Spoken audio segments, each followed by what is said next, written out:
we're going to queer up business. LGBTQ plus influencers flee X, claiming Elon Musk has made it toxic. A year after billionaire entrepreneur Elon Musk bought Twitter for $44 billion, some LGBTQ plus people say the once hospitable home for community building has turned toxic. Monica Rose, a transgender person in Toronto, joined Twitter in 2008 when the platform felt like a friendly group of people. But Rose, like so many LGBTQ+, saw those feelings change after Musk took it over. He reinstated accounts previous management had suspended, often for anti-LGBTQ+ harassment. He laid off employees who worked on reducing abuse, such as misinformation and harassment.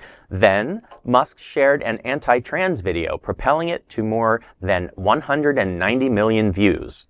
Reports of abuse, which would have previously violated its policy against hate speech, received responses saying there was no violation, and the accounts would remain active.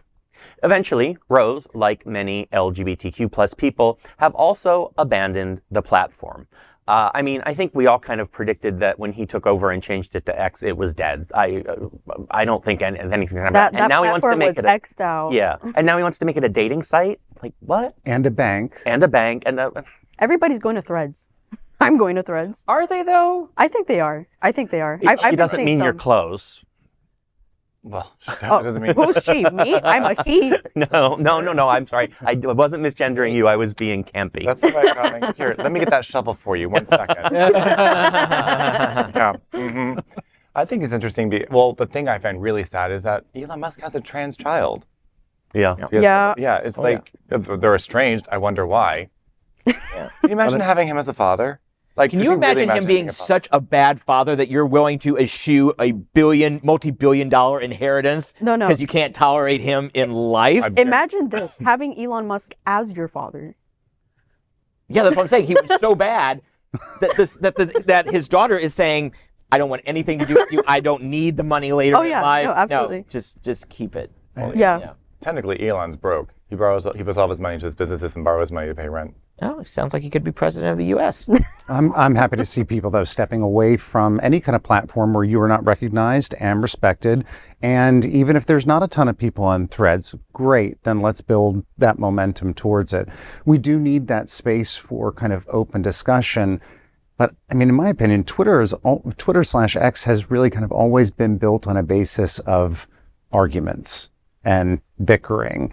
It's just now, I think, becoming particularly nasty towards us, and we've got to find better places to recharge our batteries than somewhere where we're attacked and not respected. Yeah. Well, and to your point, of course, we say it because we all are out in the community. We are able to get out and be a part of society. So it's easy for us to say social media should never be a place you go for acceptance and visibility and things like that. But a lot of people can't. A lot of people aren't able to get out into the world, don't want to go out. I mean, the world. I can literally attest as a trans person, there's so many trans people out there that are scared to go out. Sure. They literally, they find their communities in these, social platforms. In fact, my girlfriend, she's a transgender woman. The only place that she's found other trans people is through online, because in India, it's not a thing. Right. You know? So we have to be supportive. Here's an idea. Just next time you go on social media, just don't be mean. I'm not asking you to be nice. I know that is not in a lot of people's DNA. I'm just saying, don't be mean. If you're just not mean to people, you're halfway home. I just don't understand. We live in Florida. We're not leaving. We're staying and we're fighting. That's where I'm like, well, if we all leave X, that means we are not speaking up for ourselves, and it's just going to be a bigger platform for people who want to speak out against us, and no one's there to defend it. Yeah, but geography is a little bit different, because we vote here, and those votes have an outcome on our politics and legislation and things like that. When you're switching social media platforms, all you're really doing is moving your dollar, moving the economic impact that you would have. So I do see it as a little bit of a different situation. I'd be much quicker to switch a social media platform than I would be to pick up where I live and change that. That's why we were waiting for you to get rid of your MySpace. To that point. I blocked you. MySpace, which was fabulous. Tom, call me.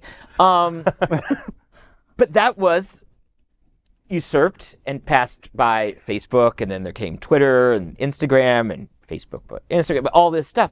But MySpace tried to reinvent itself as a music platform. Justin Timberlake bought it, and Bless their hearts. it just didn't work out. So whatever Twitter's fate may be, it's probably going to end up just competing against Truth Social, and to see who can sell more pillows. Yes. Yes. Unfortunately, you're correct. That's the dollar that's up for grabs. Those aren't Follow me pillows. on Instagram at John Hayden Journalist.